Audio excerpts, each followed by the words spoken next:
మొన్నటిదాకా వైసీపీ కార్యకర్తల మీద దొంగ కేసులు పెట్టారు, తప్పుడు కేసులు పెట్టారు. తగ్గింది మెల్లగా. ఇప్పుడు ఎందుకు తగ్గిందంటే వైఎస్ఆర్ కాంగ్రెస్ పార్టీ జెండా మోసేవాళ్ళు భయం పోయింది.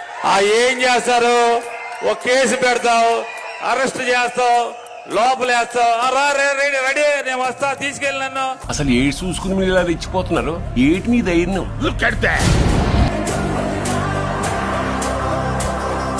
వైఎస్ఆర్ కాంగ్రెస్ పార్టీ ఓడి ఇంటి మీద జెండా కడుతూ ఇవాళ ఇంట్లో బట్టలు కూడా సంచిలో సర్ది కట్టి పెట్టుకుంటున్నారు. ఎవడెప్పుడు కేసు పెడితే అప్పుడు వెళ్దాం లేదా జైలుకి రెడీ గారి నన్ను పోలీసులు తీసుకెళ్తే ఈ బట్టల సంచి సబ్ జైలుకి పట్టరామని చెప్పి ఇంట్లో వాళ్ళకి చెప్తున్నారు. ఇక మన ఏం చేయగలడు? ఏదో వెనకటి సామెత ఉందిగా, తెగించిన వాడికి మనం నువ్వు తప్పుడు కేసు పెట్టుకో, నేను భయపెడితే కదా నువ్వు ఏం చేసినా నేను జగన్ జెండా వదలను, మనం ఏం చేయగలరు?